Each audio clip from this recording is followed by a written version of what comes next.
Bom dia, sexto. Bom dia, a gente está iniciando mais uma aula, sexta-feira, e hoje, deixa eu só tirar isso aqui daqui. Hoje é dia de correção de atividades. Então, hoje, como toda sexta-feira, a gente vai ter a correção das atividades da semana, que foram enviadas na segunda-feira, e hoje a gente vai corrigir tanto de ciências quanto as de inglês. Então, fiquem até o final, para que vocês possam compartilhar, e participar também da correção da atividade de inglês. Então, olha, hoje eu trouxe num formato um pouco diferente, até quero saber o que vocês vão achar disso, que eu peguei o próprio livro para a gente trabalhar as questões vendo na própria tela. Olha aqui, ó. A gente vai ter aqui, na nossa tela, todas as questões já com gabarito, e assim eu posso ler elas com vocês, e a gente realiza a correção. Então, nesse primeiro momento, o que a gente precisa? Lápis, borracha na mão e livro aberto. Tá? Apesar de estar com o livro aqui, eu também estou com o livro aberto, porque se a gente precisar percorrer o livro para olhar algum conteúdo, se a gente precisar ir e voltar em algumas folhas, a gente já está com o livro em mãos aqui. E vocês estejam com o livro em mãos aí também. Então, vamos começar. A primeira página que eu deixei para casa para vocês foi a página 169 do livro de ciências. Então, é por ela que a gente vai começar. Na página 169, a gente tem 3 exercíciozinhos e a gente vai falar sobre cada um deles. No primeiro deles, ele conta uma história. Vamos ler. 3 amigos foram à consulta médica. O primeiro apresentava-se pálido e ofegante. O segundo apresentava baixa imunidade e infecções com frequência. O terceiro, periodicamente, sofria de sangramentos. Um hemograma foi sugerido aos 3. O resultado dos exames desses 3 pacientes demonstrou variações nos tipos celulares sanguíneos. Quais foram os tipos celulares alterados de cada um deles? Então, para responder essa pergunta aqui, vocês precisam se lembrar de um tecido muito importante que a gente viu lá quando a gente tratou no capítulo sobre os tipos de tecido, que é o tecido sanguíneo.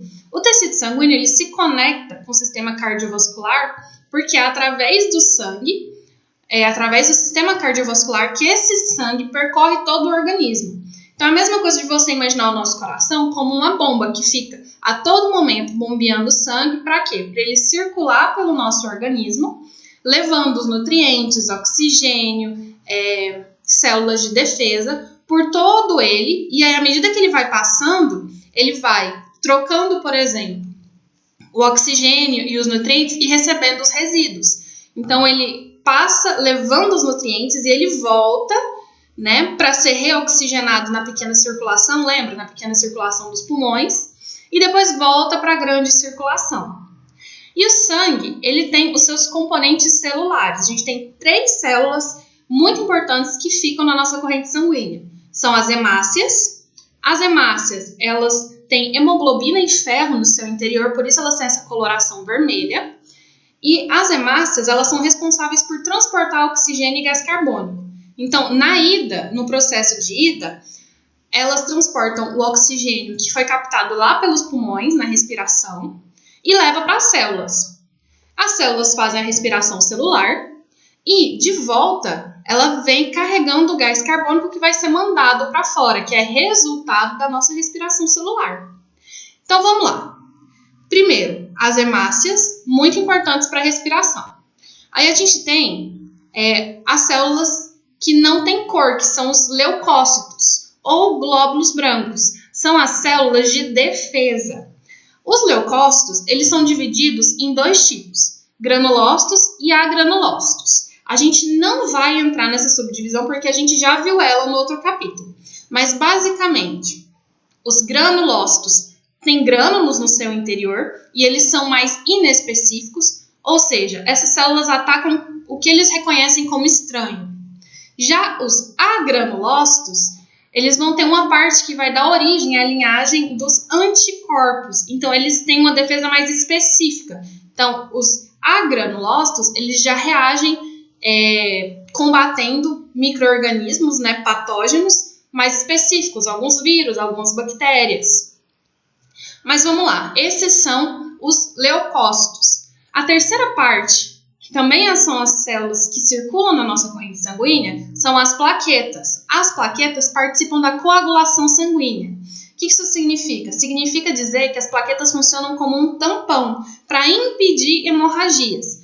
Quando as plaquetas elas recebem um sinal de que algum vaso sanguíneo se rompeu, elas, vai para esse local do vaso sanguíneo e impede que o sangue saia de dentro do vaso. Ele age literalmente como se fosse um tampão. Mas tá bom, agora que a gente revisou sobre essas 3 células, a gente pode entender quais os amigos têm problemas em qual tipo de célula. Por exemplo, o primeiro amigo, ele tem uma alteração no número de hemácias. Por quê? Lembra que as hemácias são que carregam oxigênio? E ele estava sempre pálido e ofegante. Quer dizer que as hemácias dele tem algum problema que não estão funcionando da forma como deveria, carregando oxigênio suficiente. O segundo já tem uma alteração no número de leucócitos. Leucócitos são as células de defesa. Isso justifica o porquê que a imunidade dele é baixa e ele acaba ficando com infecções com mais frequência. E por último, o terceiro amigo, ele provavelmente tem algum problema com as suas plaquetas.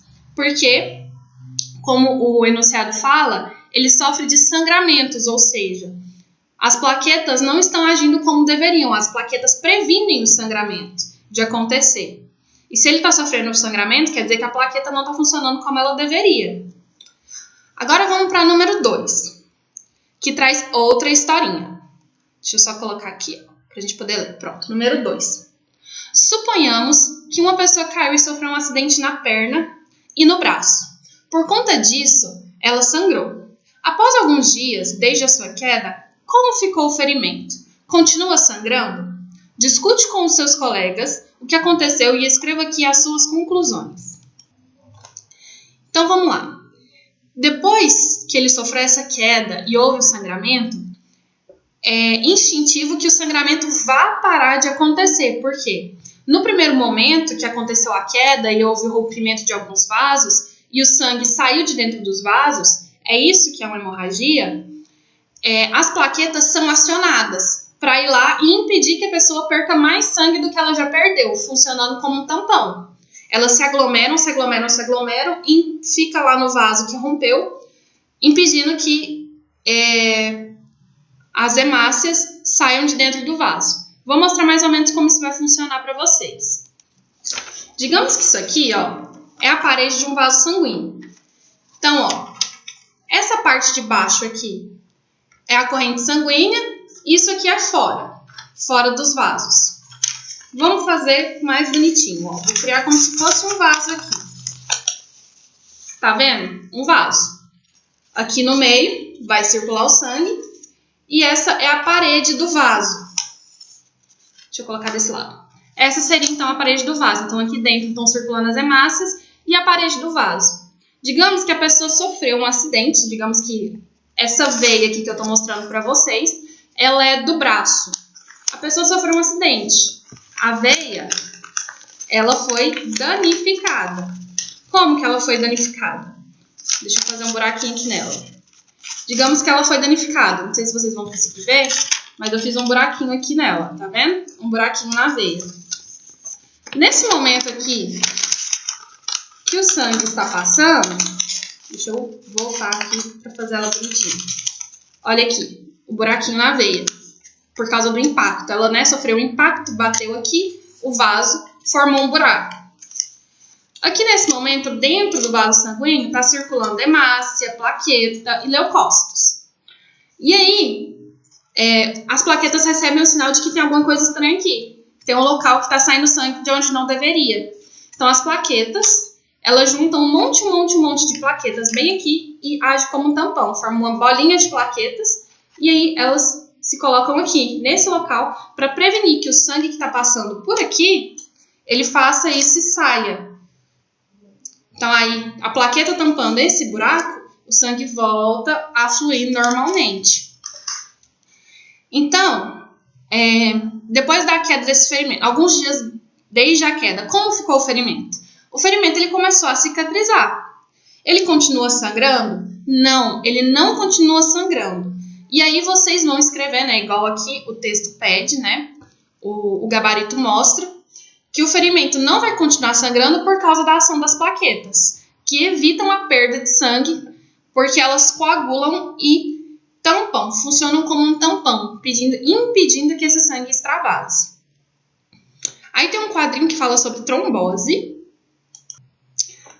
Trombose são uns pequenos coágulos que se formam nas veias da parte inferior do nosso corpo, geralmente nas pernas.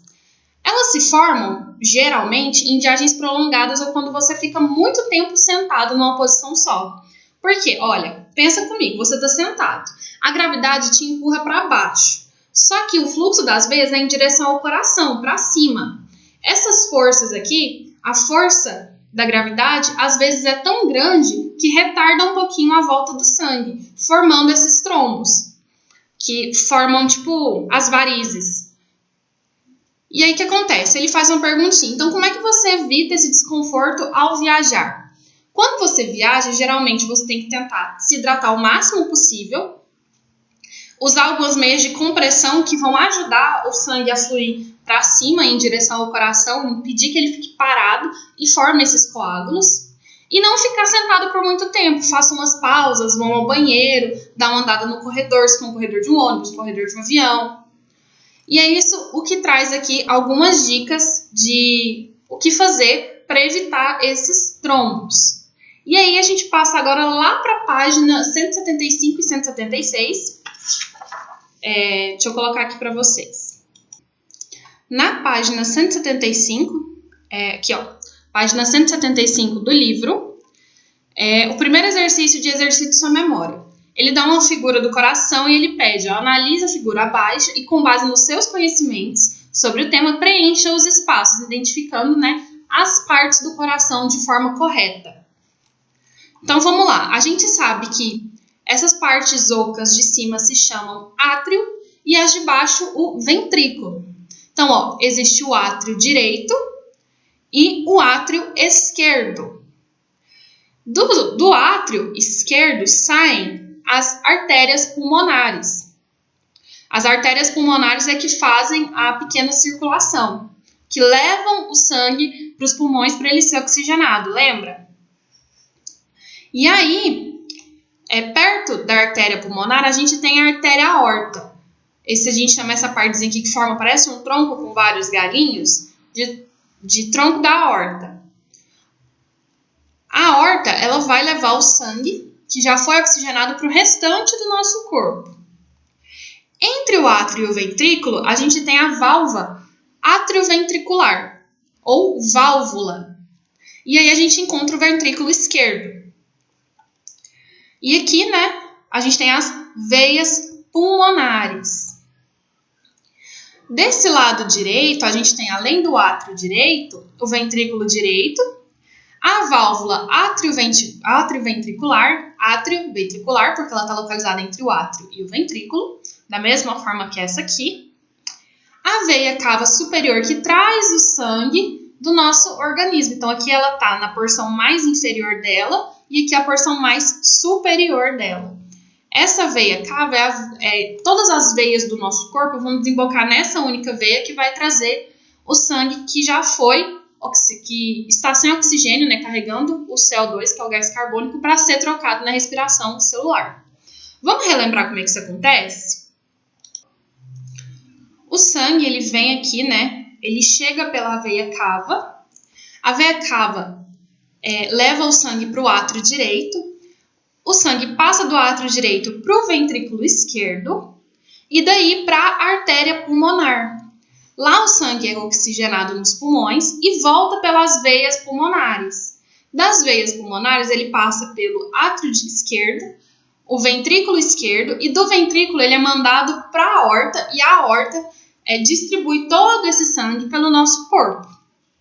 Aí a gente falou um pouquinho da grande circulação, que é a circulação sistêmica, que é coração, corpo, coração, e a circulação pulmonar, ou pequena circulação, que é coração, pulmão, coração.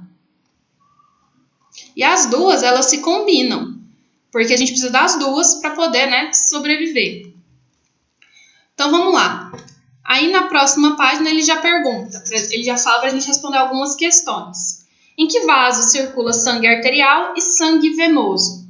Olha, o sangue arterial ele circula pelas veias pulmonares e a artéria aorta. O sangue arterial é o sangue que tem oxigênio, que é o sangue oxigenado. O sangue venoso é o sangue que vem com os resíduos, o gás carbônico. O sangue venoso ele vem da veia cava e ele passa pela artéria pulmonar para ser oxigenado no pulmão. Lembra que a gente falou da circulação?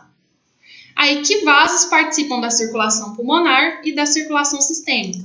Foi o que eu estava descrevendo ali para vocês, no outro esqueminha da figura. A artéria pulmonar e as veias pulmonares, elas participam da circulação pulmonar, porque elas levam o sangue do coração para o pulmão e do pulmão de volta para o coração para esse sangue ser distribuído pelo nosso corpo. E da circulação sistêmica é a artéria aorta e a veia cava. A artéria aorta, ela distribui todo o sangue que foi recentemente oxigenado e a veia cava recebe o sangue com resíduos para mandar ele para a circulação pulmonar.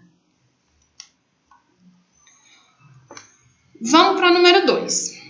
Morte súbita é uma expressão muito utilizada no futebol quando ocorre um gol marcado na prorrogação e que define o vencedor do jogo. Na medicina, morte súbita é uma morte instantânea, inesperada, repentina e não acidental. Na maioria das vezes, de origem cardíaca. Pode ocorrer como consequência de uma obstrução da aorta, impossibilitando assim que uma quantidade suficiente de sangue chegue até aquela área do músculo cardíaco, levando à morte celular e à necrose. Que nome recebe este músculo cardíaco?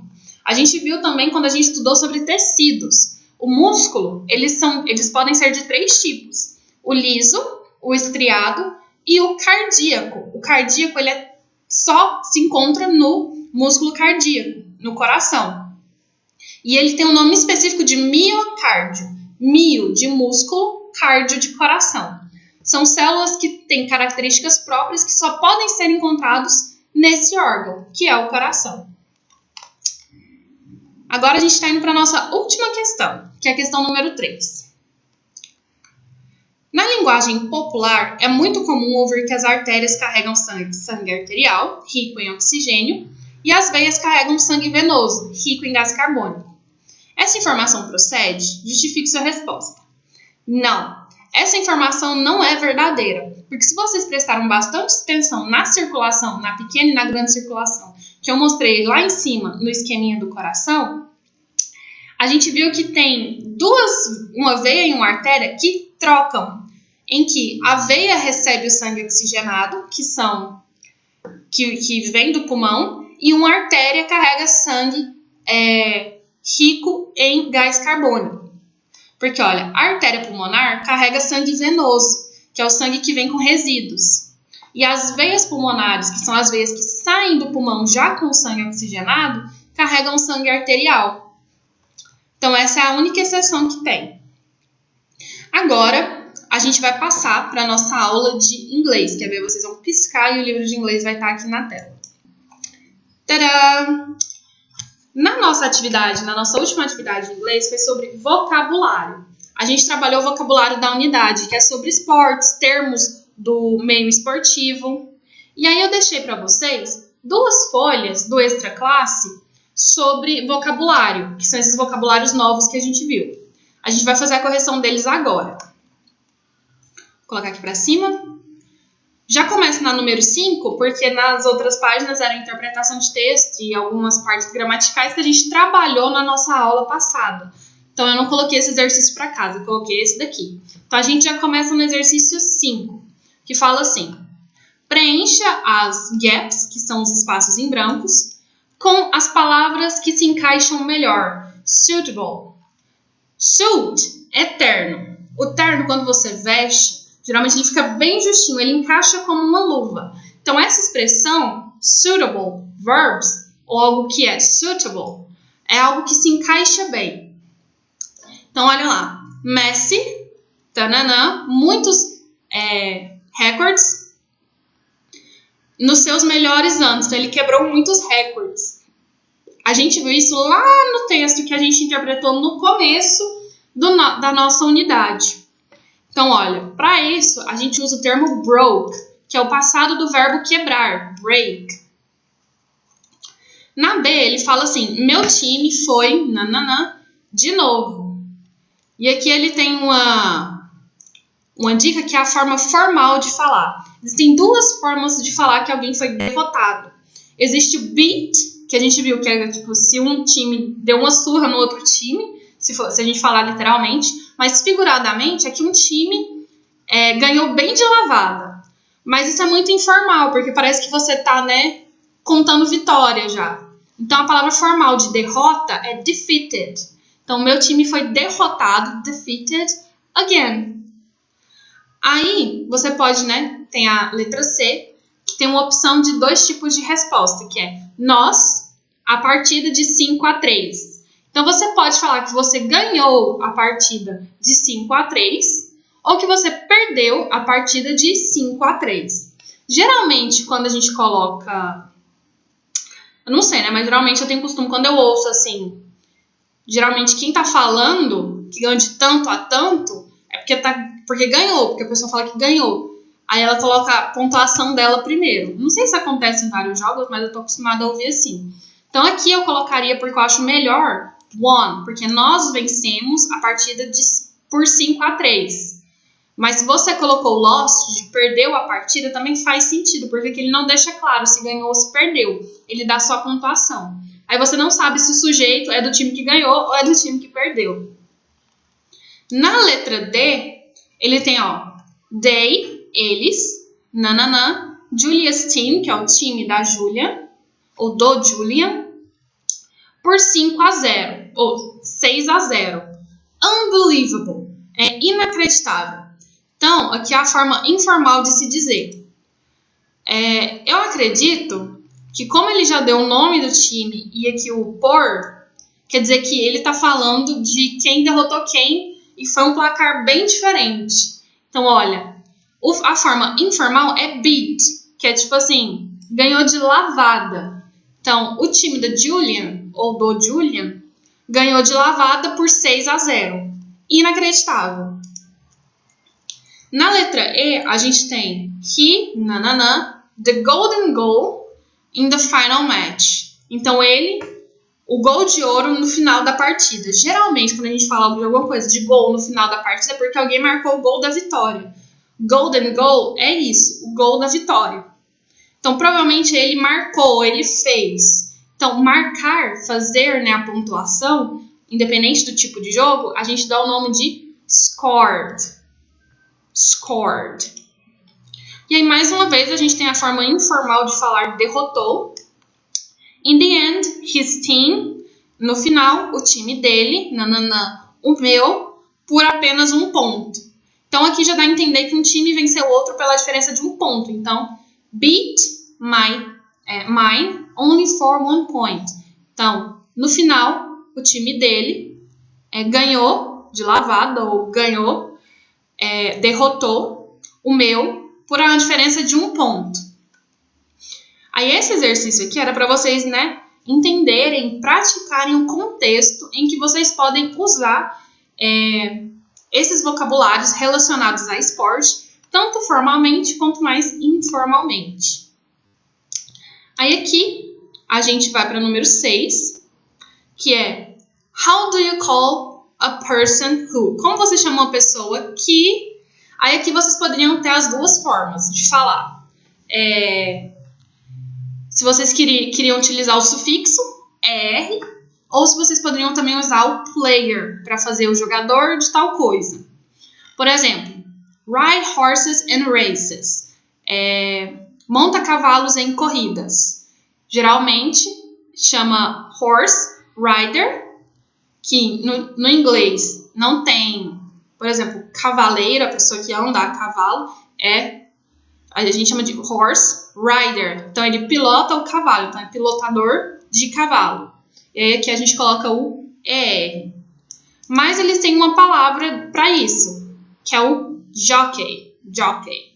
Diz que existe o Jockey Club. Aí, a segunda. Uses a ball with his foot to score a goal. Então, usa uma bola com o seu pé para marcar um gol. Tá falando do jogador de futebol. Então, olha, a gente tem o footballer, porque, ó, Lembra como é que a gente faz? É o sport, futebol, mais ER. Então, footballer. Ou a gente pode colocar soccer player, que é literalmente jogador de futebol, ou football player. Se é soccer ou futebol, depende se é inglês britânico ou inglês americano. Mas fica a critério de vocês. Aí a próxima é: uses his hand, usa sua mão, to throw a ball in a basket. Para jogar uma bola em uma cesta. É basquetebol, né? É basquete. Então, a gente podia colocar basketballer, adicionar o ER, ou basketball, que é o nome do esporte, player, que aí ficaria jogador de basquete. Aí a gente tem drives a car in a race, dirige um carro em uma corrida. Aí o livro optou, né, por colocar race driver, que é a pessoa que dirige, driver, em uma corrida. Então, ele usou o verbo aqui para formar o nome da pessoa que pratica esse esporte. E, por último, a gente tem does artistic movements with agility. Então, performa, né, faz movimentos artísticos com agilidade, flexibilidade, coordenação e balance e balanço, né, e equilíbrio, in a court, diante de juízes. Aí a gente tem o ginasta, gymnast. Lembra que alguns esportes, eles têm os seus nomes específicos. Tipo jockey, no caso gymnast. No livro, na aula passada, a gente também viu outros que têm nomes específicos. Mas mesmo assim, a gente pode usar a mesma lógica de transformar os nomes da mesma forma que a gente tinha feito nos outros. Aí aqui, a próxima questão... Opa, passei demais. A próxima questão fala para você dar um nome do local e falar que tipo de esporte é praticado. Aí ele te dá, né, algumas opções aqui. Court, ring, field, que é campo, course, pitch, circuit, que é circuito. Então, vamos lá. Aqui, no primeiro, é uma quadra de basquete. Então, uma quadra, geralmente a gente chama de court. Court. É essa palavrinha aqui. Então, é basketball. O jogo que é jogado aqui. Aqui, a gente também tem uma quadra, só que é de futsal. Então, a gente repete. Court e o nome do jogo. Futsal. Quadra, a gente também tem de vôlei, que é essa que está nessa figura daqui. Então, court, de novo, quadra de vôlei. Só que aí a gente tem abaixo da quadra um campo. E o campo ele pode ser usado para outros jogos. Por exemplo, tem beisebol, futebol, softball. Tem vários outros esportes que utilizam campo. O próprio futebol americano. Então aqui ele deu duas opções, que é o beisebol e o futebol, que são os mais famosos. E ele mostrou, né, como é um campo, é field, não é uma quadra. Aí na outra página ele continua com alguns outros exemplos de jogos. Aí, por exemplo, a gente tem o rugby. Outro semelhante a field é pitch. Porque o campo de rugby, ele não é tão bonitinho, verdinho, não tem todas aquelas marcações que o field, que o campo de futebol tem. Aí ele recebe o nome de pitch. E aí o jogo, esse tipo de gol aqui, ele é típico do rugby e também do futebol americano, que é aquele arco, que parece um Y. Aqui a gente tem um track, que é pista, track é pista. Então, pode ser uma pista de corrida, né? De race. Ou a gente pode chamar de track and field. Por quê? Porque geralmente esses tracks de corrida estão localizados na área externa de um campo. Então, geralmente tem um campo, um gramado e o track, que é a pista de corrida em volta. Aí a gente tem também de corrida o de cavalo, horse racing, que é um track. Por que que isso não é um field? Porque ele tem as baias, né? o alinhamento que o cavalo deve correr. Então, ele não é um campo aberto. Ele tem um track, ele tem um sentido em que a corrida acontece. A gente tem também slope, que quer dizer uma superfície íngreme. Ela pode ser tanto uma descida quanto uma subida, mas é uma slope, porque ela é assim. Então, dependendo do sentido, ou você está subindo ou você está descendo. E a principal coisa que tem, especialmente no hemisfério norte, é skiing. E aí, a gente entra para a segunda coluna. Deixa eu jogar aqui a tela um pouquinho para cima. Mas, por exemplo, aqui a gente tem a diferença do circuit, que é um circuito, é diferente de um track, é um circuito. Esses nomes também são diferentes pelo motivo, né, pelo tipo de esporte que eles permitem que sejam executados. Então, o circuito é diferente de um track. A track, né, a pista de corrida normal, do circuito, ela é circular e ela não tem as voltas e um monte de, né, que geralmente as pistas de carro, que são circuitos de carro, têm. Então, é um circuito, é diferente de só uma pista de corrida. Aí a gente tem, de novo, course, que a gente usa muito para golfe. Por que chama course e não field? Por causa das características diferentes que o campo tem. Um campo de golfe, ele tem os buracos, eles têm os bancos de areia, eles têm os outros níveis de dificuldades deles. Então, eles chamam de course. E aí a gente tem ring, pode ser de hockey, também tem ring de luta, mas é um ringue. Principalmente pelo tipo de esporte, que é um esporte mais violento. Então, assim, faz sentido eles chamar de ring. Porque se vocês olharem o hockey, tanto o hockey quanto o boxe, são esportes de bastante contato, de bastante, né, que dá a entender a relação de por que chama ring. Então é isso, gente. A gente falou muito sobre vocabulário. Eu vou deixar as atividades tanto de ciências quanto de inglês listadas na nossa sala virtual. E a gente se vê na nossa próxima aula.